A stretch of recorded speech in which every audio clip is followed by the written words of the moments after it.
So when I see teachers, I do monitor a lot of teachers and help them with classroom management. That is my superpower. I worked in behavior for 10 years, 10 of my 17 years as a behavior teacher, behavior interventionist, behavior specialist. And so this SEL coordinator was just a little bit different. It's just all the behaviors mixed all up and together.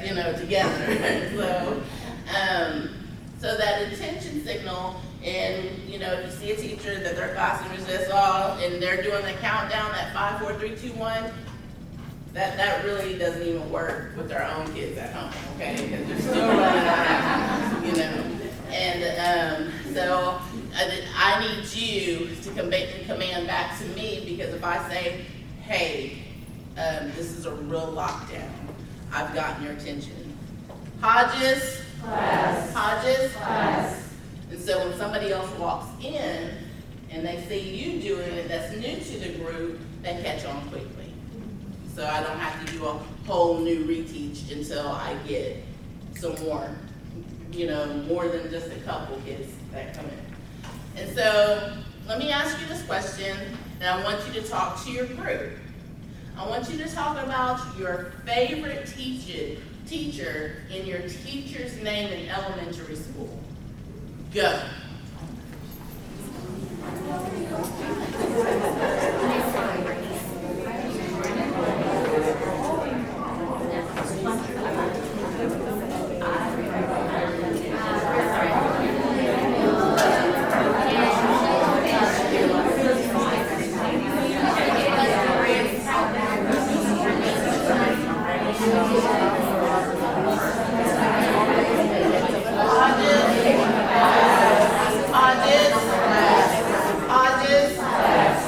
Good job, especially over here on this side. I really heard them. So, in your groups, how many had somebody in their group that could not remember an elementary teacher?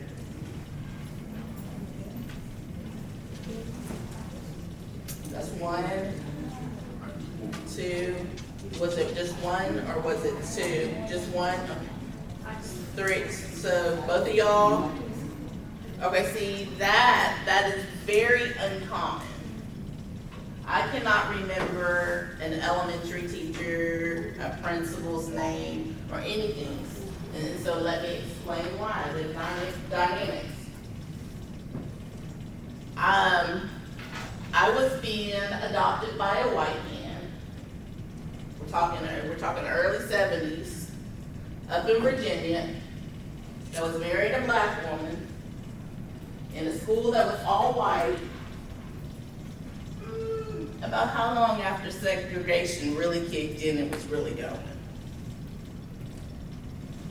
So my first experience to elementary, kindergarten, everybody's happy to go to kindergarten. I remember within those first couple of weeks, never really had communication with my teacher. And the little girl next to me was drawing a picture, and she asked the teacher was so beautiful, she was blonde hair, blue eyes, and she asked the teacher, is my picture pretty? And the teacher was like, yes, your picture is so pretty. And so I wanted my picture to be pretty too. So I drew my picture, and I made sure the next time the teacher made a round by me, and she was good about percentage control. She walked around, monitored class, did a good job. I said, is my picture pretty? She said, no, it's ugly, and kept walking. So that's my kindergarten experience. So we talked about all the different things that people go through, and what I find about people that don't remember teachers in elementary, it's usually for a reason, and we'll talk about that in a minute.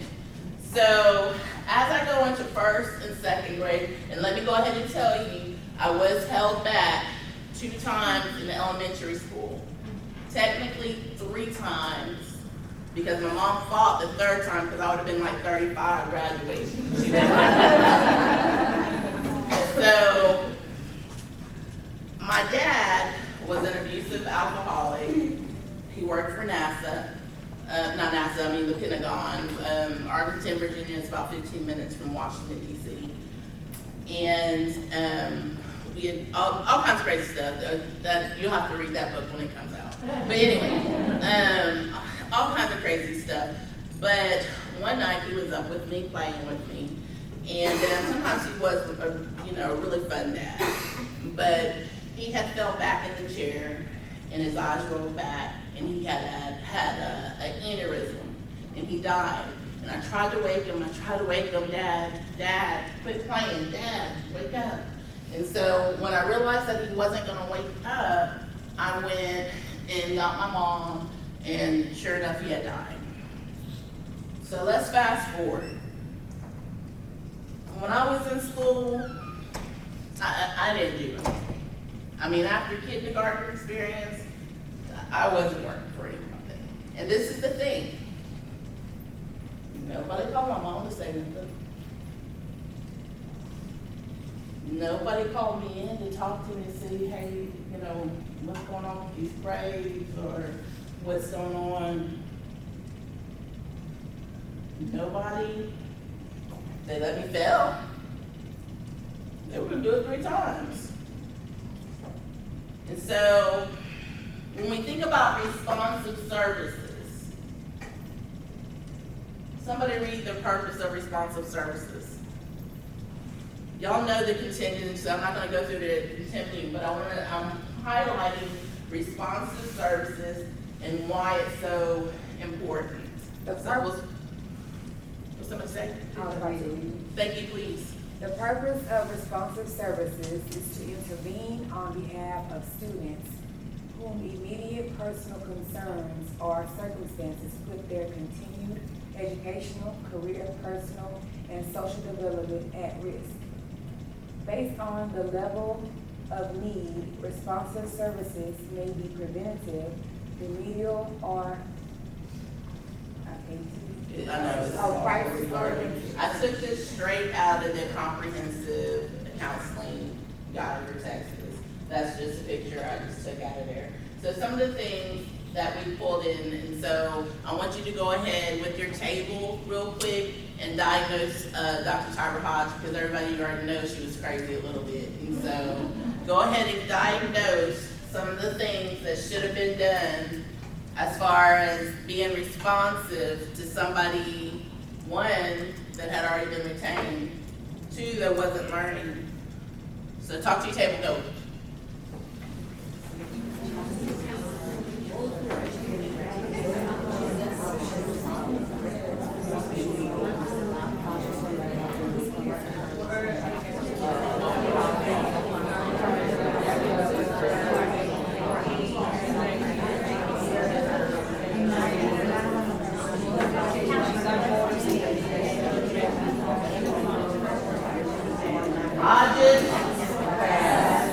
Hodges, class. Ooh, look, I can feel it right here. Feel it. Okay, so we're gonna talk about what she talked about in a minute as a table. You're gonna pick the person that's sitting at 1 o'clock at the table. You're gonna go first. You're gonna tell us what your group talked about. But I wanna go back to our friends, if you're willing to share why you don't remember any teacher's name in elementary, because it's very uncommon. If you're willing to share it, please. Anybody. I don't want to put you on the spot unless you want to. So it's a question that gets asked in a lot of PD, like over 15 years of education, and I've always been like, God, why don't I remember anybody? And I think I was getting all of my needs met at home. And so I went to school just to learn. Like I didn't need anything from anyone. This is all speculative because I have no idea why I don't remember anyone. I don't remember anyone from high school either. Like no one stands out to me. I'm like, okay, we're gonna talk about why kids go to school to learn too. I guess Why they go to school. with my family, my mom was married 3 times. I went to 4 different elementary schools. So it was kind of like, I just was living, surviving. Just go, okay, I'm going today? Okay. I went to one school, started in September, moved to California in December, stayed there a year and a half in California from all of 5th, rest of 4th, all of 5th. And then, so I thought, I didn't have the full, elementary, Right. experience. Alright, okay, so that's very common too. So we're gonna start up here, go ahead and diagnose crazy Dr. Hodge. What kind of responsive services maybe should I have gotten? What you said? 1 o'clock, 1 o'clock, 1 o'clock. So we just said that the student definitely should have had counseling time. Parents should have been advised, maybe a push towards a career and help the student shape their. Very good, very good. What you got over here? 1 o'clock. We just, similar to, obviously, we counsel lots of trauma prior to even up to just being in the room, dad passed away, things like that, so lots of unmet needs going to school. All right, one more 1 o'clock. I'm not gonna put you on the spot. One more 1 o'clock. We set about, they felt the student, because they have parent conferences, they only have a parent conference towards the end, just to let the student know that you're failing, instead of doing it before. And also admin, not only the teacher told the student, but also admin, because admin didn't make the teachers accountable for that student. So it was all about school. I'm in the room with professionals. Okay, responsive services. So at that tier 1 level, all students are getting school counseling if they need it. They're getting, if you're elementary, you're doing a lot of guidance lessons. Middle school gets harder, but you're trying to do some type of preventative stuff. The best you can. High school, we're trying to, do it during one of those, not 40-45, but would it help me, Ms. Youngblood? She's one of my favorite counselors in the whole world. With that little intervention time that we have, that's not 45, It's 45. not 45, but that other one. We call it block time, like this. Block intervention. We really are doing that in the district. I'm not making it. We are. So we're doing that. And so, okay. And may I have another reader? All students are provided equitable access to school counseling services through the Comprehensive School Counseling Program.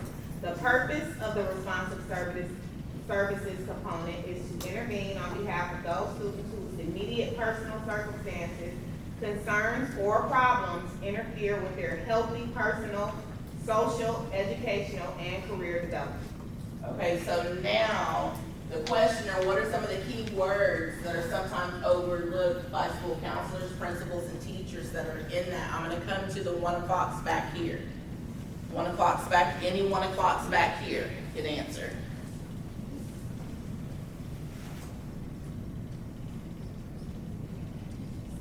What are some of the key things?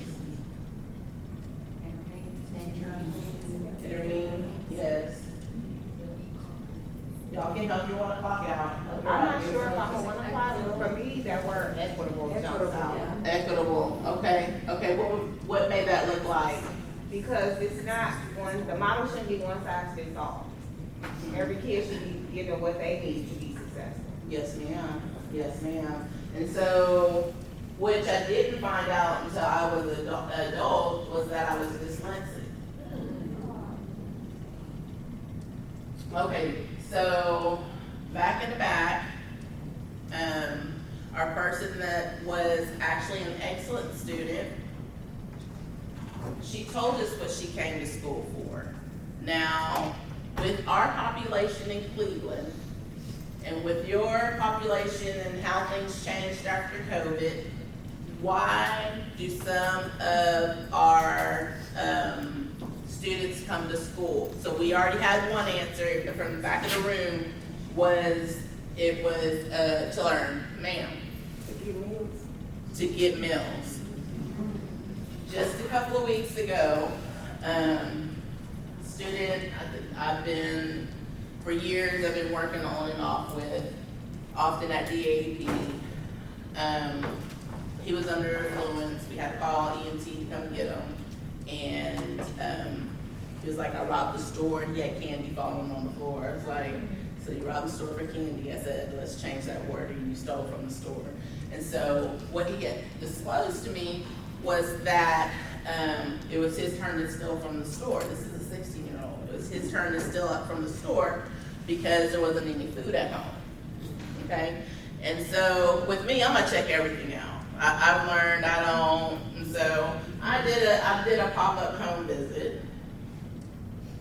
The only thing that was in that house to eat was a can of red beans. There was nothing in the refrigerator, completely empty.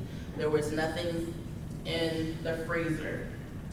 So of course, you know, did what I do, you did my job, but also did what was right in my heart, is make sure that we fill that house with so much food the next day, just pull the resources in. So when I got there, he was suspended for being intoxicated on campus, and so he was there. We brought in the food, and he started crying. This is a 16-year-old boy. He started crying. He grabbed my neck and he said, "Today was my little brother's turn to steal, and I really don't want him stealing because I don't want him in trouble, but it was his turn to steal to feed him." And so he was happy that he didn't have to do that. So some come to get that meal. Anybody else? Let's see it here from a 4 o'clock. A 4 o'clock, why do some students come to school? Socialization. Socialization, yes. That's where all their friends at. That's where they get to sell their drugs sometimes. Any more number 4s? I have some just say they have to come to school because otherwise they'll file on them because they're serious. Or dead too. But most of it because they know they're gonna get filed on if they don't come to school. To piggyback from that, in our school, we have a lot of immigrants, so they're afraid of police officers, and they're afraid that that Homeland Security is gonna go to their house if the kids don't come to school. So they also go to school for that because they're afraid of their status here. I forgot to tell you that young man's house that we visited that day was all shot up with bullets from 2 nights before. So why was he at school? Okay. And so we heard this morning from our presenter while she was at school. Good job, y'all. Good job. So this is the thing. To be a teacher, you gotta be highly qualified.